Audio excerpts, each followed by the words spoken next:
오늘의 수업은 온실가스를 자원으로라는 주제로 진행이 될 거고요. 중앙대학교 화학과에 계시는 윤성호 교수님이 진행해 주시겠습니다. 큰 박수로 맞이해 주시기 바랍니다. 예, 안녕하세요. 윤성호입니다.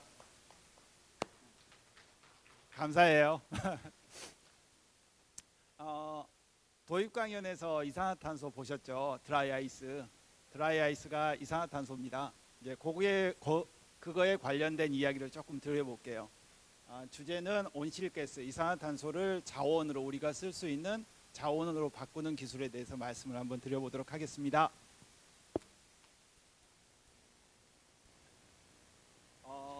우리가 온실가스라고 하면 이런 가스들을 이야기를 해요. CH4, 메탄.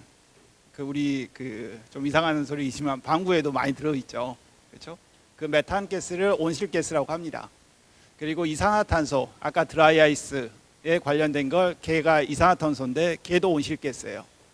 그다음에 CO, NO2, 요즘에 미세먼지에 관련되어 있는 낙스라고 하는 게 N2O 또는 NO2 이런 것들입니다. 그다음에 냉장고에 옛날에 냉매로 썼던 프레온 가스 이런 것들을 통칭을 해서 우리가 뭐라고 하냐면 온실가스 이렇게 이야기를 해요. 이게 왜 온실가스냐면 좀 설명을 한번 드려보도록 할게요. 자, 이런 온실가스라고 하는 것들이 우리 삶을 살아가면서 계속 많이 방출이 되죠. 걔가 어떤 현상이 있는지 한번 볼게요. 여러분들 아마 배우신 친구도 있을 거예요. 지구 주변에는 가장 우리가 눈여겨볼 수 있는 게 태양이 있죠. 태양은 끊임없이 에너지를 지구에 전달을 하죠. 빛이라고 하는 걸로. 그렇죠? 가시광선, 자외선, 적외선, 기타 등등 많은 에너지를 지구에 공급을 하고 있어요. 그러면 지구는 그걸 받아들여요. 받아들이는데 계속 받아들이면 어떻게 되냐면 지구의 온도가 계속 올라가죠. 그래서 계속 뜨거워질 거예요. 그걸 안 하려고 하면 지구도 역시 받은 만큼 어느 정도는 밖으로 배출을 해야 됩니다. 밖으로 내보내야 돼요. 이걸 보고 지구 복사라고 해요.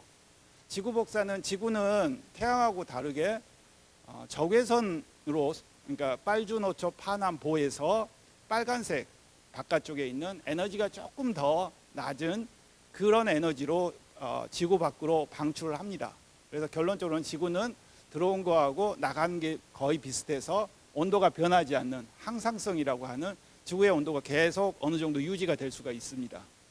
그런데 만일에 아까 이야기했던 온실가스 이런 게 지구 대기에, 그러니까 공기층에 많이 있게 되면 태양에서 오는 에너지는 빨주노초 파남보 가시광선 더하기 적외선 자외선이기 때문에 대부분 다 들어와요. 근데 지구는 밖으로 방출을 할 때 적외선으로만 방출해요. 근데 이 온실가스들은 어떤 현상이 있냐면 적외선을 흡수하는 능력을 갖고 있어요. 그러면 흡수하고 나서 이 온실가스도 에너지를 흡수했기 때문에 걔네도 방출을 합니다. 열 에너지로 하는데 이게 가장 중요한 거 뭐냐면 방출을 할 때 360도 방향으로 다 방출을 해요. 그래서 지구 반대 방향으로도 방출하지만 지구 안쪽으로도 방출을 합니다. 지금 무슨 말이냐면 지구가 복사로 에너지를 방출을 해야 되는데 갔다가 온실가스 때문에 다시 들어오는 현상이 있어요. 그래서 얘네들이 온실가스가 담요 역할을 하는 거죠. 그러면 지구가 자꾸 더워지게 됩니다. 그래서 온실가스가 증가하면 지구 복사가 제대로 안 일어나기 때문에 지구가 더워질 수 있다 이렇게 생각하시면 돼요. 제가 오다가 아까 자판기에서 음료를 하나 뽑아왔어요. 마시려고 뽑아온 게 아니고요. 이게 투명하다고 생각을 해보면 여기 위에 조금 공간이 있을 거예요. 공기층이 찰랑찰랑 소리가 나니까요. 그렇죠? 이게 밑에 보면 탄산이에요. 탄산인데 자, 여기에 보면 이산화탄소가 굉장히 많이 들어 있습니다. 어디에가 제일 많을까요? 아까 찰랑찰랑한 용액에가 많을까요? 아니면 조금 비어있는 이 공간에가 많을까요? 비어있는 공간요? 뚜껑을 따면 계속 나오잖아요. 거품이. 실제로 제일 많이 들어가 있는 것은 용액 속에 많이 들어가 있어요. 그래서 끊임없이 나오죠. 탄산이. 지구하고 굉장히 비슷해요. 지구도 이거와 같이 찰랑찰랑 물이 굉장히 많거든요. 그 다음에 대기라고 하는 공간이 있어요. 그 안에 이산화탄소도 들어있어요. 물론. 근데 이산화탄소가 제일 많은 대기보다는 바다에가 훨씬 더 많습니다. 그렇기 때문에 만일에 이게 온도가 올라가면 탄산 막 끓이면 이산화탄소 계속 나오죠. 그거하고 똑같이 지구도 온도가 높아지면 지구 바다에 있던 탄산들이 이산화탄소로 대기로 더 나오게 돼요. 그러면 지구 복사가 또 안 되겠죠. 악순환의 연속이 돼요. 지구 온도가 한번 어느 정도 기점을 지나서 올라가게 되면 걷잡을 수 없이 이산화탄소가 더 나옵니다. 우리 인류가 만들지 않아도 끊임없이 나오게 돼요. 왜냐하면 지구애가 바다에는 그 이산화탄소의 보고라고 할 수 있는 엄청난 많은 양의 이산화탄소가 있기 때문에.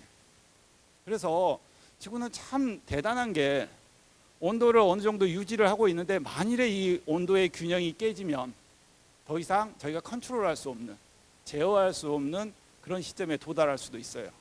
이게 굉장히 문제가 되죠. 이 문제에 대해서 한번 그 영화로 만들어진 적이 있어요. 여기 보시면 이분이 있는데 여기 학생들, 초등학생들 많은데 영어 공부하고 싶잖아요. 그러면 이분이 만든 영화 한 편 봐보세요. 제가 생각에는 정말로 영어가 깨끗한 영어입니다. 굉장히 좋은 영어예요. 교육적이고요. 이상한 이야기 안 하고 굉장히 좋은 영. 이분이 성함이 누구냐면 알고어예요.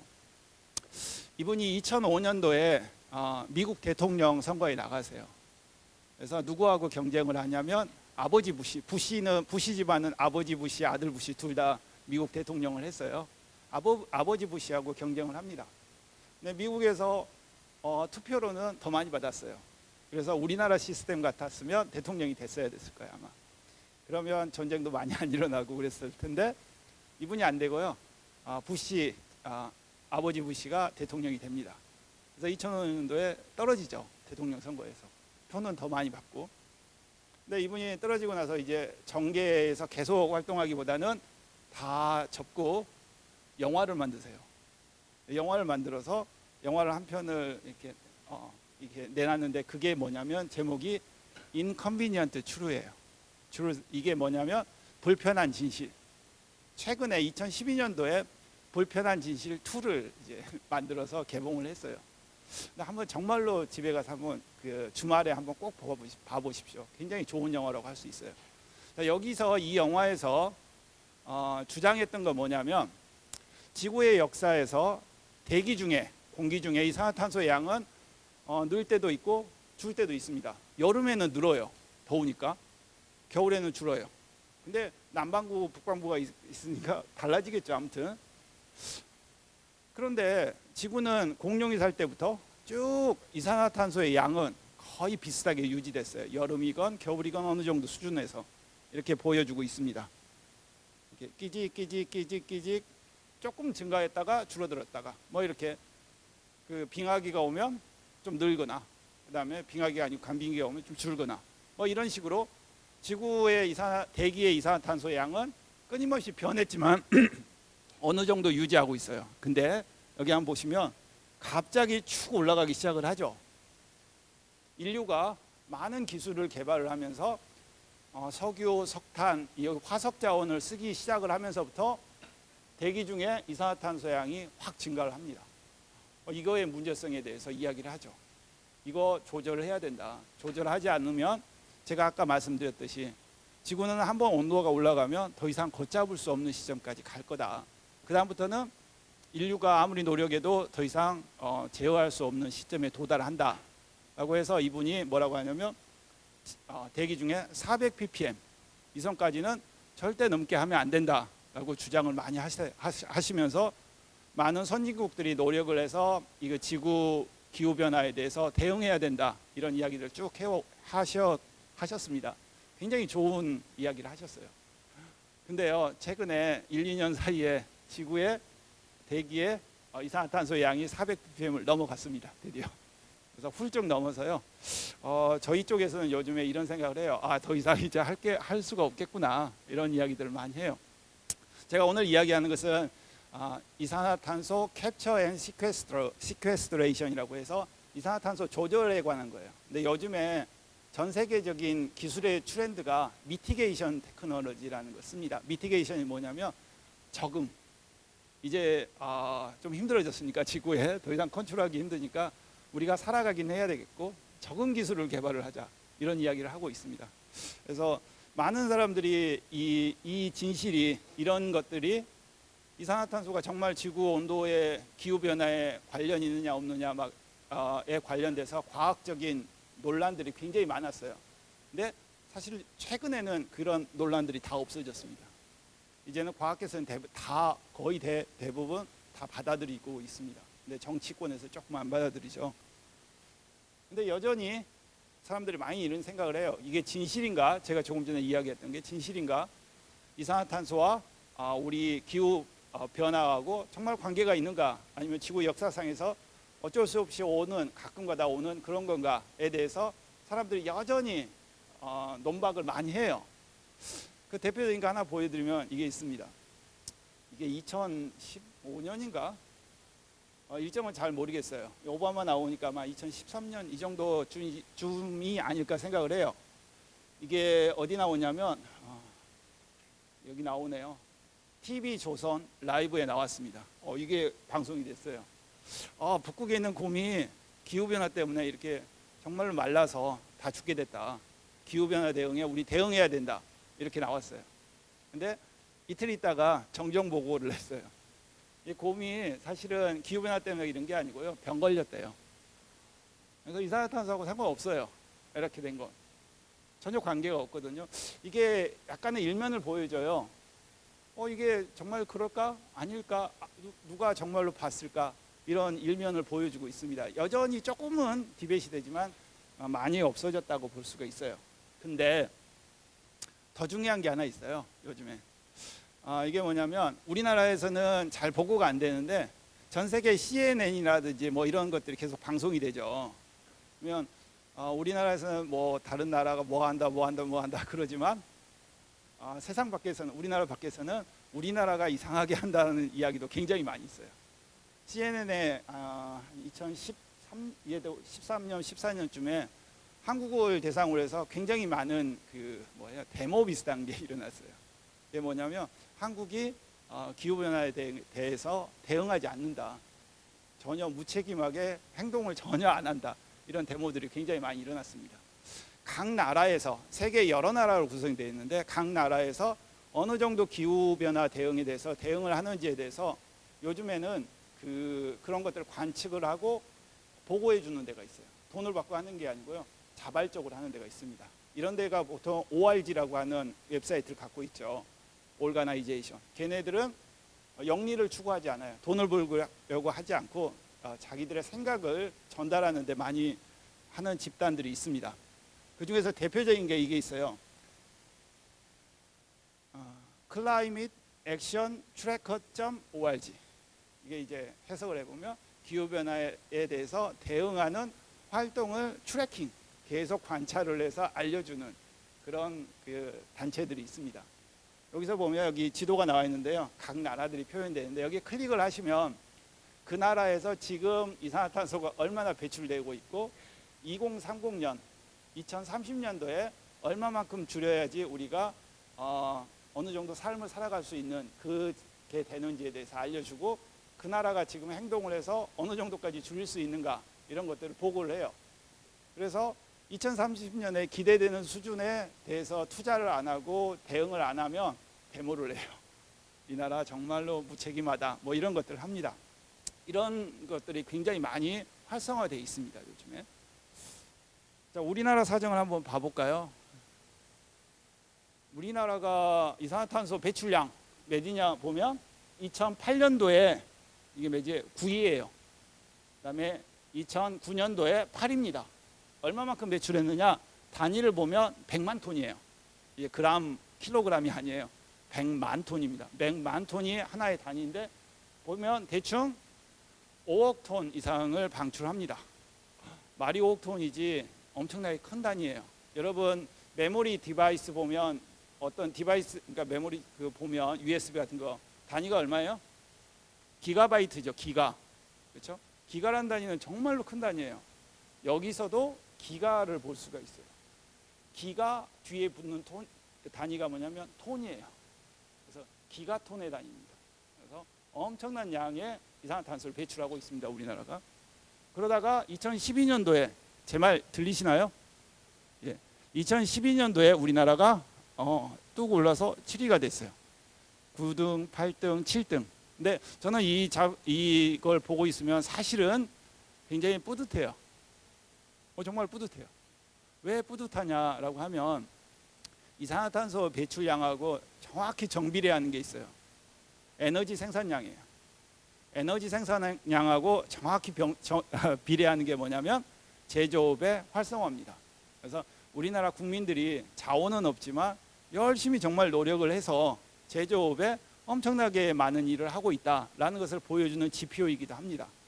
그래서 우리의 삶이 세계에서의 삶이 계속 수준이 계속 증가해 왔다고 보시면 될 것 같아요. 지금 어디까지 와 있냐면 저희가 생각하는 대부분의 선진국의 수준에 와 있어요. 그렇죠? 참 뿌듯한 단위라고 볼 수가 있어요. 그렇지만 이렇게 우리가 산업에서 굉장히 많은 기여를 했지만 이거에 반대로 이산화탄소도 많이 배출을 해서 지구온난화에 많이 기여를 하고 있다라고도 생각해 볼 수가 있습니다. 그래서 이걸 보고 뭐라 했냐면 몇 년 전에 이제 파리 기후 협약 이후에 각 나라가 그러면 지구의 온도 변화에 대해서 대응하기 위해서 어느 정도 줄일까? 우리나라는 한 6억 톤 지금 거의 7억 톤까지 거의 도달했는데요. 그러면 어느 정도로 줄여야지 우리 후속 세대들이, 그러니까 여러분하고 여러분의 자손들이 지구에서 잘 살 수 있을까에 대해서 생각을 해서 그 양을 잡아서 2030년도에 2030년도에 자발적으로 줄이자라고 하는 지표를 잡았습니다. 그걸 보고 INDC라고 합니다. Intended 뭔가요? 아무튼 여기 보면 그래서 우리나라가 어느 정도 잡았냐면 37%를 잡았어요. 근데 원래 이때가 이제 박근혜 대통령 정권 때인데 그때 처음에 잡았던 숫자가 32%였어요. 그러고 나니까 전 세계적으로 데모가 일어났죠. 그래서 CNN에서 난리가 나고 속설에 의하면 그날 밤에 오바마 대통령이 박근혜 대통령한테 전화를 했다고 합니다.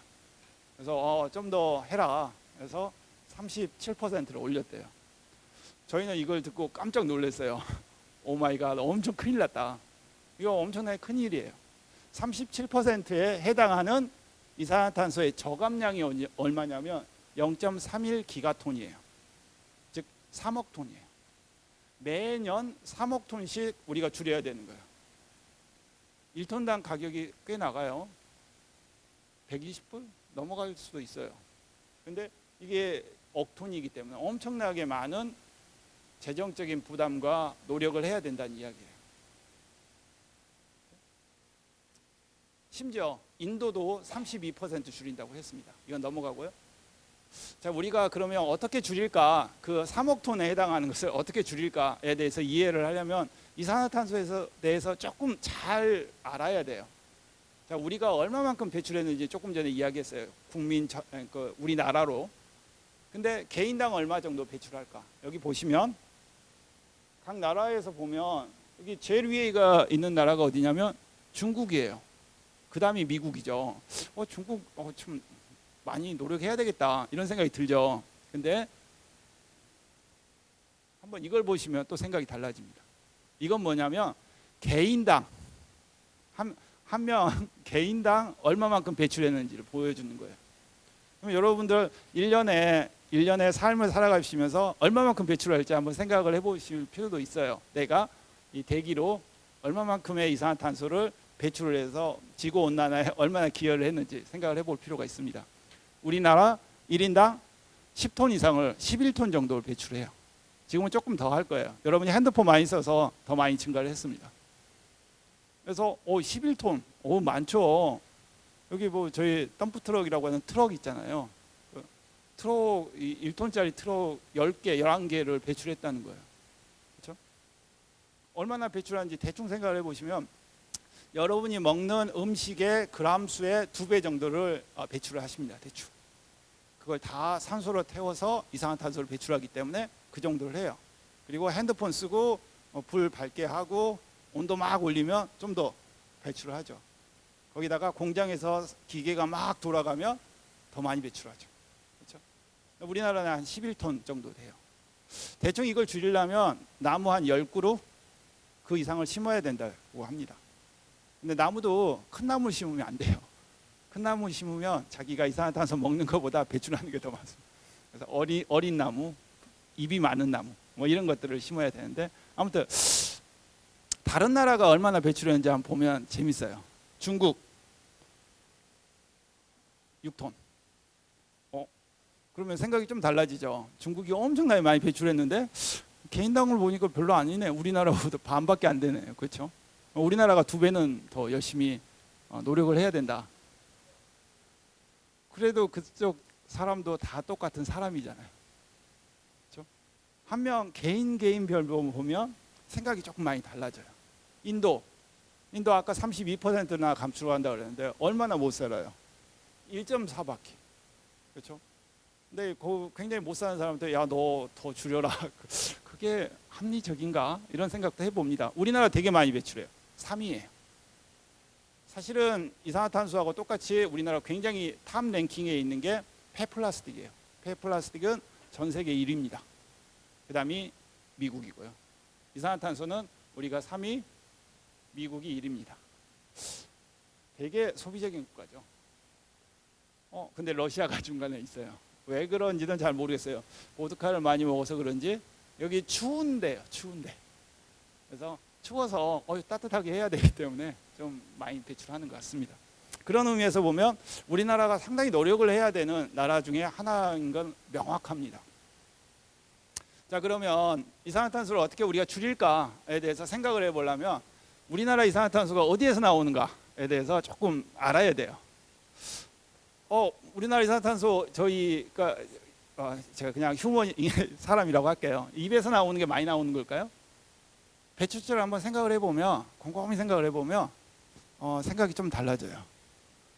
우리나라에서 이산화탄소를 무엇 사용해서 제일 많이 나오냐면 석탄 42%, 그 다음에 석유 40%, 그 다음에 가스, 천연가스 뭐 이런 게가 15%입니다.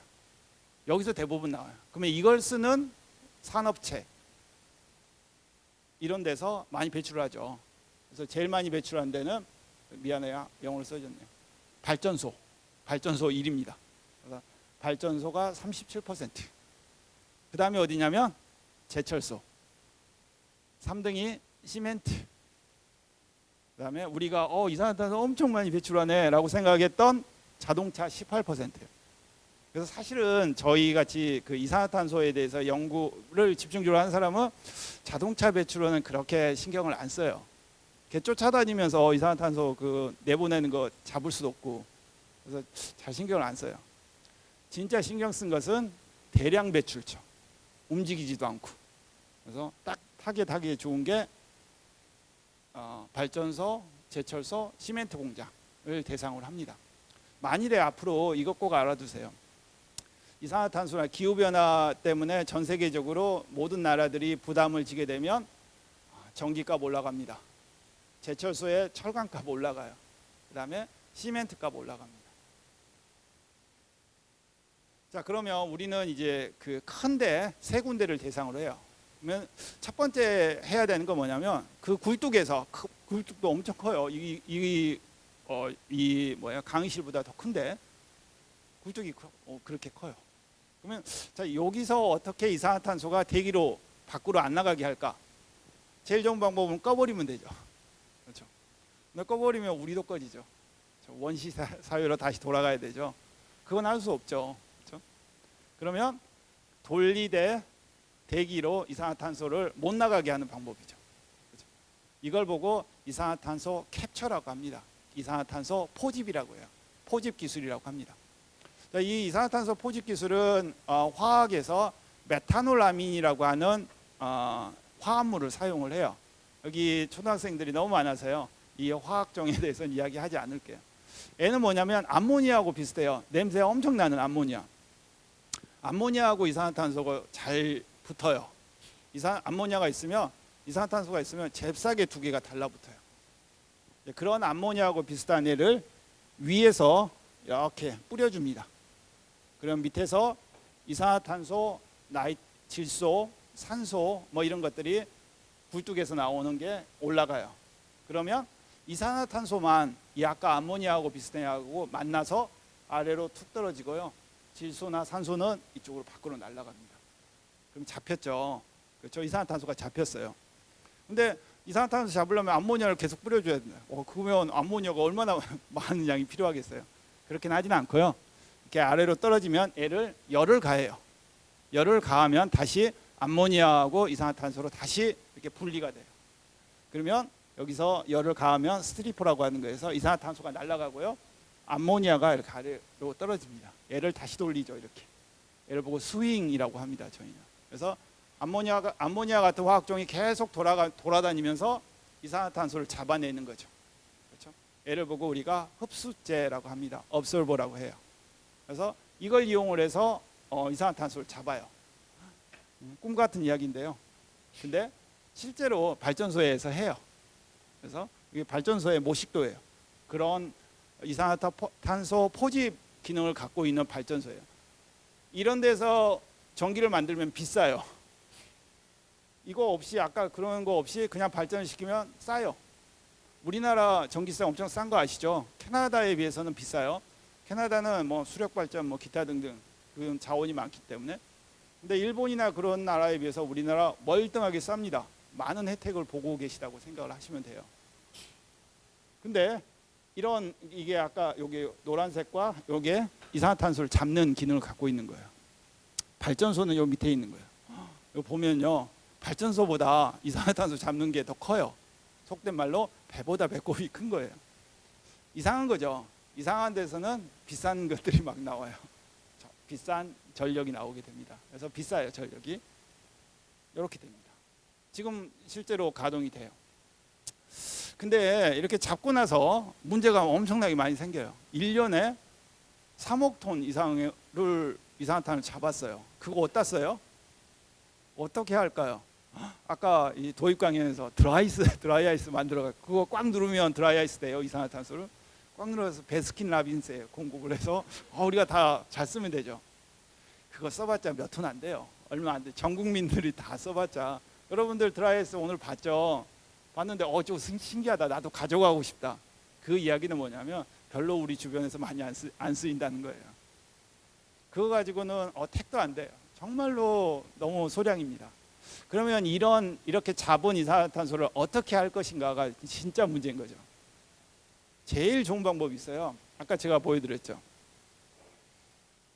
물에다가 저장하면 돼요. 과학자들이 왜 그런 생각을 안 했겠어요. 그래서 어디에다가 하냐면 처음에 바다에다가 집어넣습니다. 바다에다 뿍뿍뿍 집어넣으면 아래쪽에 심해에 들어가면 온도가 낮기 때문에 거기 많이 들어가요. 정말로 많이 들어갑니다. 근데 거기다 집어넣으면 탄산으로 가기 때문에 산이 되죠. 바다의 pH가 달라져요. 그러면 바다의 생태계가 변하게 됩니다. 난리가 났죠. 그래서 그걸 보고 해양 투기, 거의 해양 투기에 가까운 거예요. 그래서 이제 국제사회에서는 절대 못하게 합니다. 적발되면 큰일 나요. 그래서 하지도 않습니다. 이제 바다에다 처음에다 어찌 넣어보려고 했는데 안 돼요. 그러면 다음에 어디다 넣냐면 대게에다 넣으면 그건 그냥 방출이니까 안 되고 어디에 넣냐면 땅에다 넣어야 돼요. 그렇죠? 땅에다가 구멍을 깊게 뚫고 집어넣으면 땅에는 온도가 낮고요. 압력이 세기 때문에 한번 들어가면 그게 쉽게 나오지는 않아요. 그래서 자연적으로 돌과 반응을 해서 탄산염이 됩니다. 그렇게 저장할 수 있어요. 근데 만일 지진이 한번 났다. 그러면 이산화탄소가 다 나와요. 한꺼번에. 그러면 이산화탄소 무겁거든요. 이 주변에 쫙 깔려요. 그러면 식물은 잘 모르겠는데 동물 다 죽습니다. 그래서 옛날에 아프리카인가 칼데라호의 저수지에 이산화탄소가 많이 있었는데 지진이 한번 나서 그 주변에 있는 동물들이 다 전멸한, 물론 사람도 엄청 많이 죽었어요. 죽은 경우도 있습니다. 그다음에 또 구멍 뚫다 보면 이번에 저희 나라 포항 문제도 있었죠. 시초하면 또 문제가 생길 수도 있잖아요. 그다음에 우리나라 땅이 그렇게 넓지도 않아요. 그래서 이게 솔루션이 아닌 거예요, 답이. 그래서 해보고는 싶은데 잘은 안 돼요. 위험하고. 다음으로 생각했던 거, 그러면 이 많은 이산화탄소를 어떻게 할까에 대한 다음 솔루션이 뭐냐면 우리가 이걸 우리한테 유용한 자원으로 어떤 걸로 바꿔보자. 예를 보고 이산화탄소 전환이라고 합니다. 전환 기술이에요. 그래서 이산화탄소 컨버전, CO2 컨버전 기술이 있는데 요거에 대해서 좀 이야기를 드려볼게요. 이게 미래 기술인데 이건 좀 넘어가죠. 이런 사례들이 있어요, 실제로. 첫 번째가 이산화탄소를 이용해서 우리 주변에 한 거 아까 이야기했던 드라이아이스. 근데 양이 너무 적어서 저희는 고려하지 않고 근데 쓸 수는 있어요.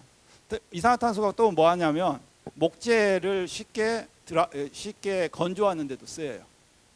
그래서 뭐 그런 쪽에도 많이 쓰이기도 한데 이산화탄소를 써서 우리한테 유용한 자원으로 바꾼 대표적인 사례가 뭐가 있냐면 옛날에 여러분들 여기 어린 학생들 많은데 뭐 다치잖아요. 넘어지고 그러면 옛날에는 약이 없었잖아요. 그러면 부모님이 어떻게라도 해야 되기 때문에 뭘 했냐면 주변에 가서 버드나무 껍질을 벗겨요. 그 다음에 찧어서 그걸 붙이죠. 그렇게 해서 뭐 이렇게 낫게 하고 뭐 그런 게 많았어요. 그래서 옛날에 애만 아프면 주변에 있는 버드나무들이 그렇게 고생을 했죠. 껍질이 다 벗겨져요. 약용 효과가 있다는 걸 알기 때문에. 근데 그게 뭐냐면 살리실산이에요. 그래서 아스피린에 관련된 겁니다. 처음에는 그걸 그래서 이제 그 버드나무 껍질에서 추출했어요. 그래서 버드나무들이 다 껍질이 또 벗겨지죠.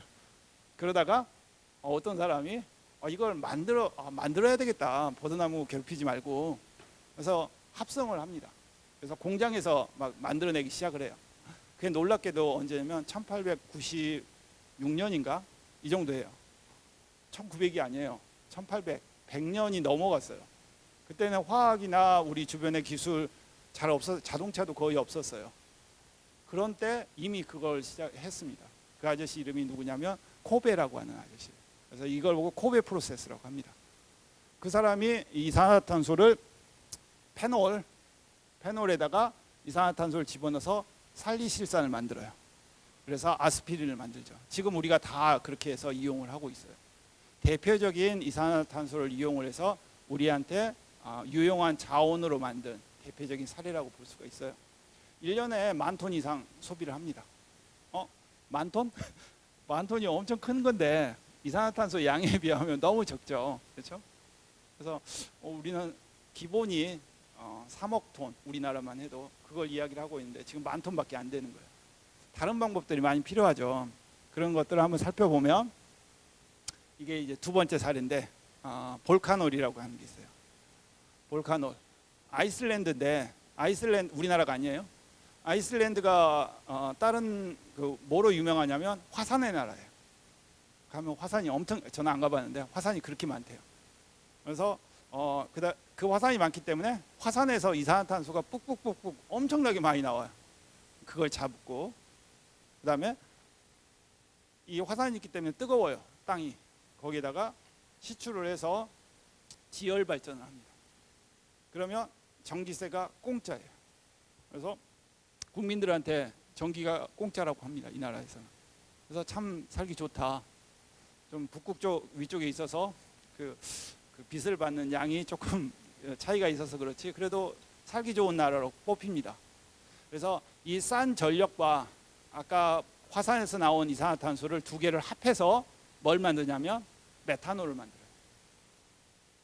메탄올, 에탄올하고 비슷해요. 그렇죠? 사람이 먹으면 눈 멀고 죽어요. 근데 자동차에 넣어서 이렇게 운행하면 자동차 잘 다녀요. 그래서 자동차의 연료로 쓸 수 있습니다. 아쉽게도 이 독성 때문에 우리나라나 다른 데서는 메탄올 연료는 허용하지 않아요. 근데 아이슬란드에서만 허용을 하고 있습니다. 그래서 이게 공장의 사진인데 실제로 여기서 보면 파이프라인이 어디로 연결되어 있냐면 화산에 연결되어 있어요. 그다음에 여기 지열발전소가 있습니다. 여기서 지열발전소의 전기와 이산화탄소를 합해서 메탄올을 만드는 그래서 화산에서 나온 알코올이라고 해서 볼카놀이라고 이름을 짓습니다. 이게 두 번째 사례예요. 근데 좀 아쉬운 게 이렇게 만든 게 아이슬란드 인구가 별로 안 돼요. 그 나라에나 충족을 시키지 전 세계에다가 퍼뜨리기에는 문제가 있고 우리나라는 화산이 없잖아요. 그래서 전기가 비싸요.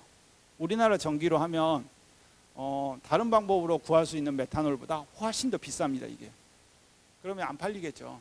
그래서 실제로 우리나라에 적용하기는 조금 문제가 있는 기술 중에 하나예요. 하지만 대표적인 이산화탄소를 이용을 해서 자원화하는 두 번째 기술 중에 하나입니다. 다음 세 번째 기술이 아마 여러분도 보셨을 거예요. 요즘에 없는데요. SK 이노베이션 선전, TV에서 선전 혹시 보신, 아마 이 학생도 봤을 거예요. 잘 생각을 해보면. 언제냐면 그 SK 이노베이션에서 그런 선전했어요. 왜 이산화탄소 자원화 안 되지? 뭐 이렇게 해서 책상 만들고 뭐 이런 것들. 얘를 보고 그린폴이라고 합니다. 그래서 이산화탄소를 이용을 해서 어떤 폴리머, 고분자 이런 것들 만들어서 책상 만들고 접착제 만들고 뭐 이런 것들 만드는 그 기술에 대해서 홍보했어요. 근데 그 주식이 엄청 많이 올라갔다고 그러더라고요. 근데 실제로 그 광고를 잘 캡처해서 보면 밑에가 그런 말이 나와요. 아직도 개발 중인 기술입니다.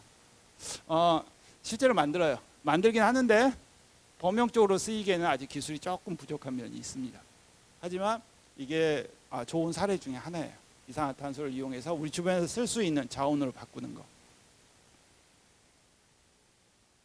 이게 이제 이산화탄소를 만들어서 한 고분자예요. 고분자 이거 어디다 써? 이렇게 생각을 하시잖아요. 근데 여러분들이 입고 있는 옷이나 뭐 책상 이런 것들도 공장에서 나올 때는 다 이런 펠렛이에요. 이런 펠렛을 사와서 이제 딱 어떤 공장을 가면 압출, 사출이라고 해서 꽉 누르는 게 있어요. 누르면 이 밥그릇도 되고 뭣도 되고 뭣도 다 되는 거예요. 그래서 실제로 이렇게 씁니다. 제가 세 가지 보여드렸는데요. 세 가지를 이용해서 전환을 해도 그렇게 크게 많이 이산화탄소를 전환할 수가 없기 때문에 전 세계에 있는 과학자들이 다 모여가지고 이런 것들을 해요. 우리가 이산화탄소를 써서 우리한테 유용한 산물로 바꿀 수 있는 기술들이 뭐가 있을까? 이런 것들을 다 종합을 해가지고 만들어 봤습니다. 그 중에서 소비량이 10,000톤 이하면 별 의미가 없어요. 그래서 드라이아이스는 의미가 없어요. 그러면 좀 소비량이 큰 것만 모아보니까 21가지가 나와요. 여기서 보면 유레아도 이 중에 하나예요. 그 다음에 아세톤, 여러분 손톱 지우는 거 이런 것들도 하나입니다. 그 다음에 옥살릭 액시드, 포르말린 아시죠? 그렇죠? 그 생물 실험실에 가면 이 개구리 이렇게 담가 놓고 그런데 그런 거예요. 그 공장에서 엄청 씁니다. 우리 사회에서 폴리머, 고분자 만드는데 엄청나게 많은 양 이용을 해요. 우리나라만 해도 2,000만 톤 이상을 씁니다. 1년에. 그래서 굉장히 많은 양을 쓸 수가 있기 때문에 이런 걸 만들 수가 있어요. 또는 이산화탄소를 가지고 뭘 할 수 있냐면 개미가 막 이렇게 뱉는 거 있잖아요. 개미산이라고 해요. 그 개미산을 만들 수도 있어요. 개미산을 폴믹 액시드라고 합니다. 이런 것들도 우리가 산업계에서도 굉장히 많이 씁니다. 어디에 쓰냐면 가죽을 테이밍하거나 뭐 이런 거 살균하고 뭐 이런 데 굉장히 많이 써요. 우리나라에서 한 20만 톤, 10만 톤에서 20만 톤 정도 사용을 하고 있어요. 이런 것들을 만들 수 있다는 거죠. 이건 이제 저희가 포름산 만드는 거에 대해서 이야기 좀 하려고 했는데 조금 지나갈게요. 제가 그 기술에 나와 있는 것들을 다 종합을 해가지고 우리나라가 얼마만큼 감축을 할 수가 있는가 이걸 가지고 하면에 대해서 이제 국가에서 미션 이노베이션이라는 것을 했어요. 우리나라가 아까 그 INDC에서 3억 톤 줄인다고 했기 때문에 우리가 어떻게 줄일 수 있는지에 대해서 연구를 막 해가지고 방법들을 다 해서 저희가 집약을 쭉 해봤습니다. 그래서 제가 만든 엑셀 자료인데요. 되게 복잡하죠. 여러 가지가 많이 만나는데 딱 하나만 보시면 됩니다. 다 합해서 얼마냐. 다 합해서 2030년도에 얼마 정도 우리가 기술을 막 개발해서 2030년이면 언제냐면요. 학생이 지금 몇 학년이에요? 중학교 1학년이죠. 그래요. 사회에서 이미 나와 있을 나이예요. 앞으로 11년 후면 아마 연구원이 돼 있을 거예요. 아니 다른 게 될 수도 있죠. 근데 그렇게 많이 연구를 해가지고 줄이면 얼마 줄이냐면 2,500만 톤 줄입니다. 잘하면 엄청나죠. 2,500만 톤이면 엄청난 단위예요. 그렇죠? 가끔 신문에 나오죠. SK 이노베이션이나 롯데케미컬에서 4만 톤급 공장을 만들었다. 1년에 4만 톤급이거든요. 그럼 엄청나게 커요. 그래서 굉장히 많은 가족들이 먹고 살 수 있는 그런 게 돼요. 근데 2,500만 톤이나 줄일 수 있다는 거예요. 그래서 대단히 놀라운 거라고 볼 수가 있습니다. 어느덧 시간이 쭉 가서 이제 제가 끝날 때가 됐죠. 근데 이게 그거 한번 돌이켜서 생각을 해보세요. 제가 우리나라가 2030년도에 얼마 줄여야 된다고 대충 이야기했냐면 3억 톤이에요. 그렇죠? 근데 이거 기술 개발해 가지고 얼마 줄일 수 있냐면 2,500만 톤밖에 안 돼요. 그러면 나머지 2억 7천만 톤은 어디에서 줄일까요? 국가에서 여러 가지 방법을 고려를 했어요. 첫 번째가 발전소를 조금만 돌려야 되겠다. 그래서 태양광 그 전지 솔라셀이라고 하는 것을 깔자 우리나라에. 그래서 많이 깔고 있죠. 심지어 땅이 부족해서 여기 저수지에도 깔고 물에다가도 깔고 그렇죠.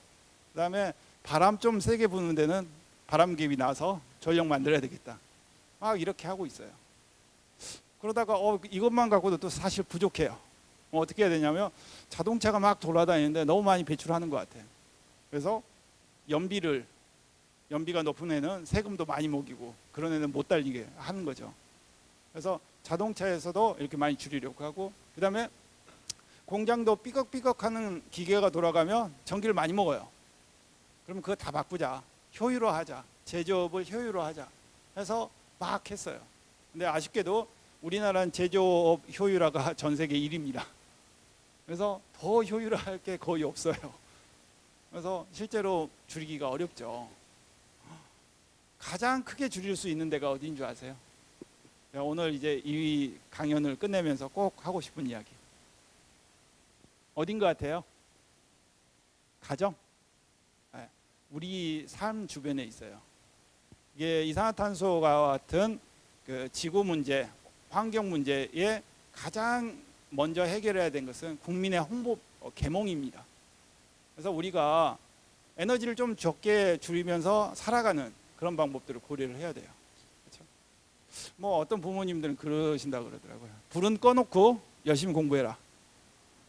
그건 아니죠. 그렇죠? 잘 때 불 끄고 자고, 그다음에 너무 집 따뜻하게 하지 않고, 그다음에 뭐 그런 것들이 굉장히 중요하다. 우리가 물자도 좀 아끼고 이런 것들이 좀 많이 필요한 것 같다. 그래서 여러분들이 앞으로 이 이산화탄소 문제는 지금 초등학생들이 커갈 때쯤에 굉장히 많이 느낄 거예요. 그 이후에는 더 크게 느낄 겁니다. 지금 폐플라스틱이라고 하는 것도 같은 환경 문제로서 똑같이 다가설 겁니다. 그래서 미래에는 아마 이것들을 해결하는 게 굉장히 더 큰 중요한 과제가 될 거라고 생각을 합니다. 여기까지 제가 준비한 강연입니다. 감사합니다.